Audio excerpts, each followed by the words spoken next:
I share 5 of my easy kitchen tips. I hope you find them useful too. If you do, please consider hitting the like button and subscribing to my channel. You know when you had that last bit of ketchup in the bottle and you're having a hard time getting it out? Well, make sure that lid's on tight because here we go. Easy. And it's almost like fun exercise. Remember, this technique also works well with shampoo, conditioner, lotion, and like items.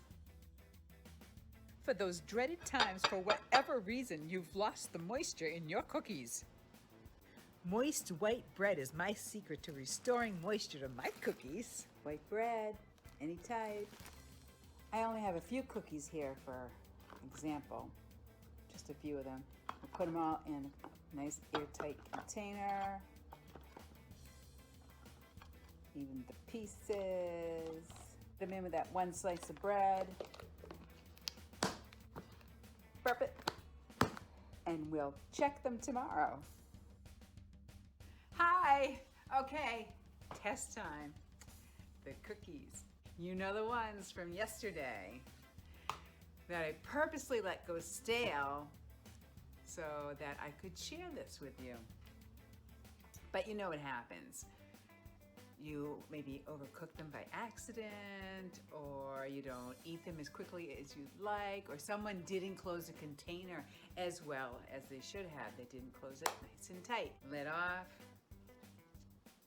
The bread, that 1 slice of white bread that went in now is a little hard.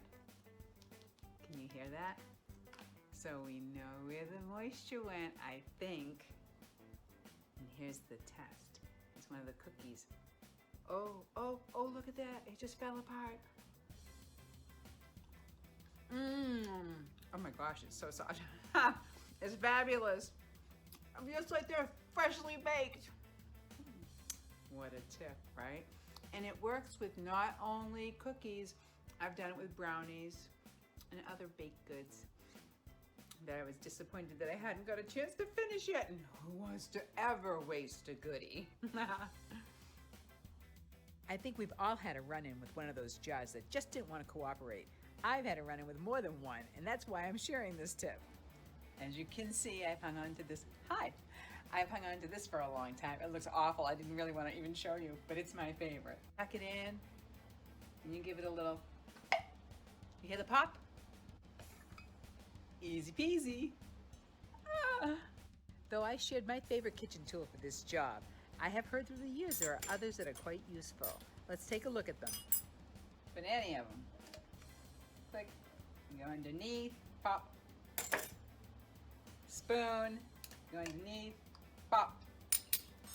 Knife, you can go underneath, turn it, pop it. But I still think in either end will work. You can put that under there and do it too. Pop.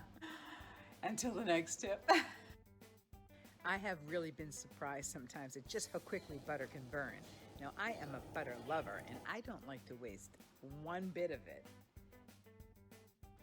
Butter's in the pan. Just as it starts melting nicely, a little drop of olive oil. Swirl her around, and there you go. Helps you prevent the burn. The first one will be cutting it open. Now, I'll use any knife that I have around. Just a little steak knife. I have my chef knife. It's a gift from my son. I'm not sure if he was telling me something more than I want to know. No, I'm just kidding. Poke it in. Try to stay in the center. Go all the way around until you meet the other side where you started. You twist it. Done. Perfect, right? This is referred to by some as a seed or a pit or a stone. Whack right into the center of the stone, pit, seed, whatever we're referring to it as, right? And twist. And it's out. It's so easy. So I'm going to use the avocado for mashing, for guacamole or such, or you can spread it on a sandwich in place of mayonnaise. I will just insert the spoon and and just scoop around and take it out like that, and it will pop right out. Slice into it for slices, whatever thickness you would like. Now for cubing, go like this.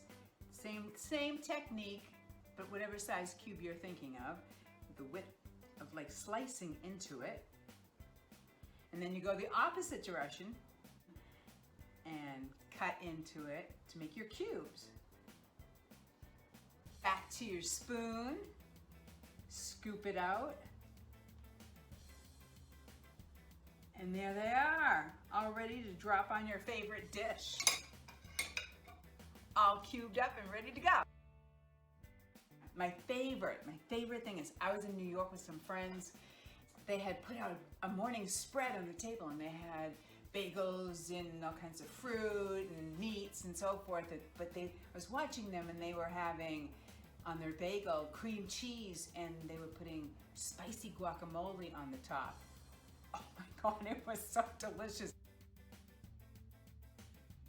I'll use half of the avocado quite frequently, and then want to store the other half, and it tends to get really brown. I will leave the pit in and wrap saran wrap really tight against it, put it in the fridge, and it helps to slow down the browning process. Now I know some people will put like a lime juice or something on it, but I've made out really well with that, and it works for me. I love avocado, and if you were here, I would share it with you. Since you're not, I will eat it all. Thank you for joining me. I'll be back with more positive and useful information.